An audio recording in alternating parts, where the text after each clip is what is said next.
Okay, good morning IFAM. Today is a very special day kasi ginamit ko yung aking HEV papuntang Bicol from Manila. I mean specifically, to be exact, from Taytay.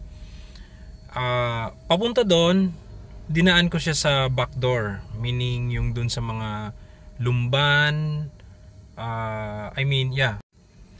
And then after pagbilaw, umakyat kami ng yung Bitukang Manok sa Quezon Province, yung tinatawag nilang Eme.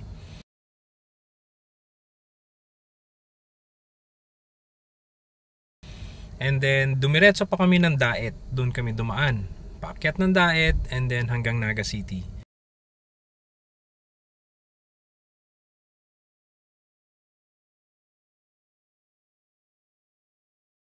So a total of 426 kilometers yon. So malalaman natin kung ilang liters ang naubos ng ating HEV. Okay. Pabalik, idinaan ko naman siya sa Quirino Highway sa baba. Hindi na tayo nagdaet. Doon na tayo sa baba. And then na-testing natin yung kanyang shocks sa mga lubak, no? Malalaman natin sa video ko na to kung kamusta yung shocks niya. Ang problema,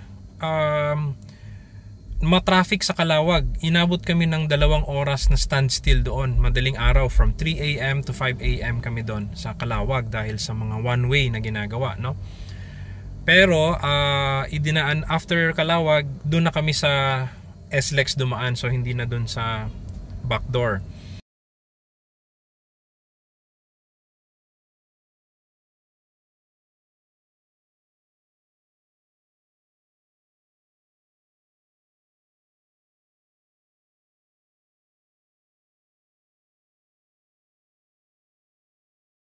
So a total of 356 kilometers. Mas maiksi pala siya, no, kaysa dun sa mag-backdoor ka, magdaet.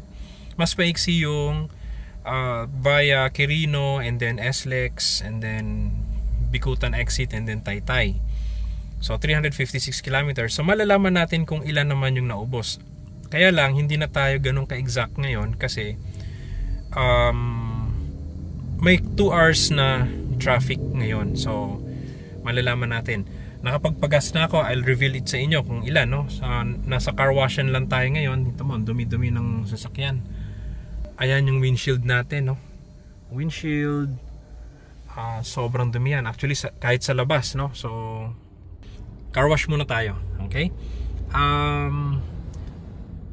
This is our Toyota Yaris Cross HEV.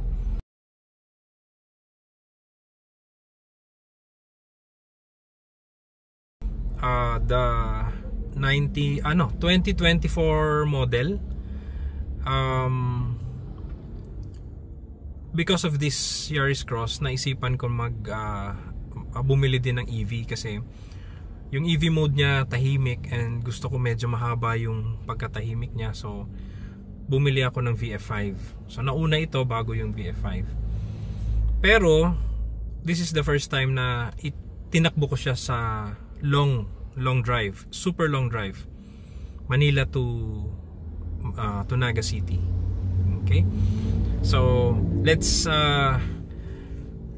continue the video para malaman mo kung gaano ka-efficient ang Yaris Cross HEV. So for now, gusto kong hulaan nyo kung ilan ang naubos na litro from Taytay to Manila at an average, no? Ilang litro ang naubos ng isang Yaris Cross HEV.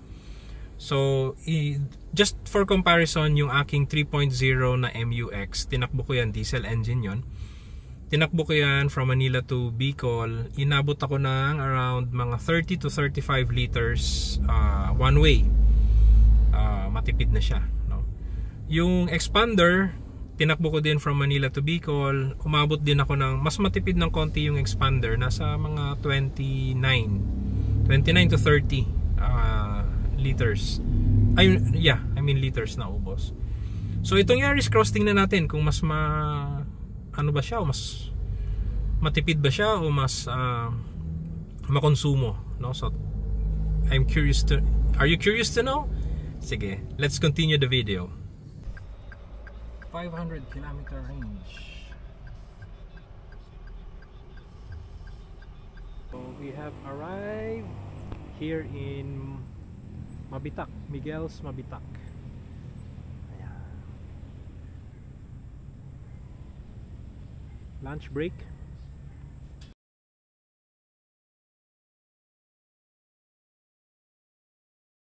We are now leaving Mabitak. Miguel's Mabitak. FYI, ang HEV habang bumababa, hindi gumagana ang kanyang ICE engine.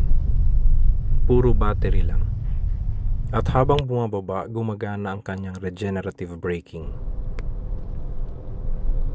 Tahimik din sa long drive ang HEV. Hey Siri. May Android Auto at Apple CarPlay pala ito. Magaan dalhin at hindi hirap sa akyatan. Maganda din ang suspension niya, lalo na sa makinis na daan. So far, lumalaban yung suspension niya sa mga lubak. Hindi ko lang alam pagdating ng Kalawag. Sa mga kurbada sa Teresa at sa bandang Mabitak, stable sa mga kurbada itong Yaris Cross. Wala masyadong sway. Sa papel, parang mahina sa hatakan ang Yaris Cross HEV. Pero sa real world, nagulat ako, kayang-kaya niya ang mga akyatan, ang mga overtaking at mga curves.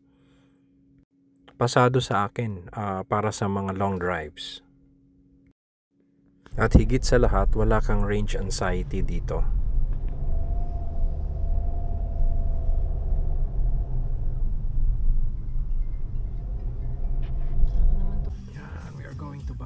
This one, bibingka. Kaya nga, so it doesn't, ibig sabihin hindi pa pwede.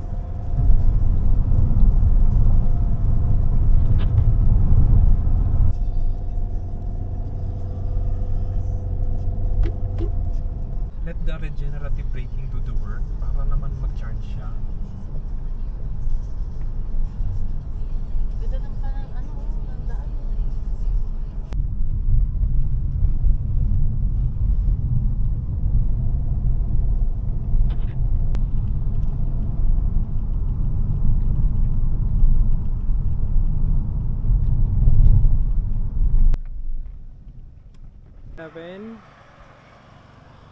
Bandang ano na to? Lopez yata, Lopez. Ang pinakagusto kong feature ng Yaris Cross HEV ay ang kanyang automatic headlights. Hindi siya nakakapagod sa pagmamaneho sa gabi. Nasa bandang dait na kami nito, ang dilim, walang mga poste. Kapag walang kasalubong, nakabukas yung blue light, meaning naka-high beam siya. Pag may kasalubong, matik na niyang binababa ang beam.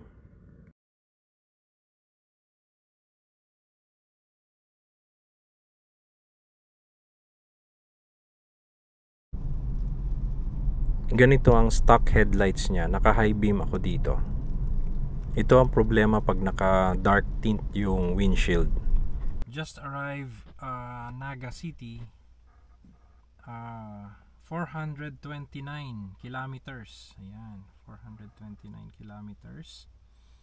And an average of 28.7 kilometer per liter. Half bar. So tomorrow, malalaman natin kung ilang liters ang naubos, no? From Taytay to Naga City via backdoor. Okay, good night. Tingnan natin kung ilang liters ang mauubos ang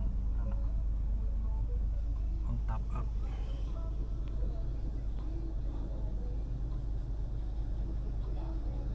Aabot din yata ng 1,000. Ayun, 14.9, 15 liters lang naubos. 835. Sige, okay. Okay. Yeah, so we're full tank again. at 15 liters, 14.9 to be exact.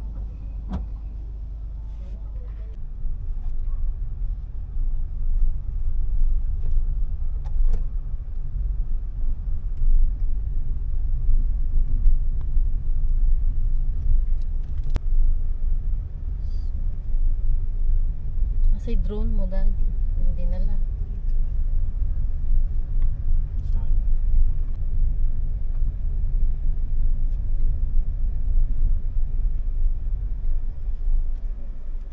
Nagkamit yung public source na ano. Advertisement.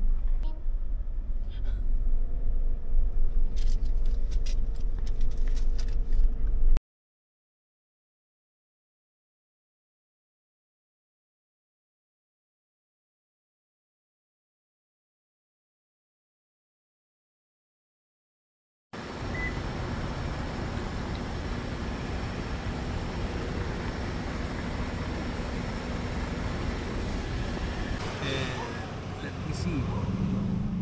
Bale, 358 kilometers. More than one half pa. We are filling now. It's about 6 liters.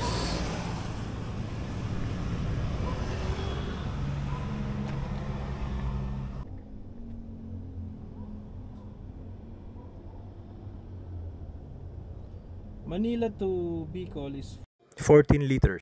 Now it's 14 again. Oh, that's nice. 757.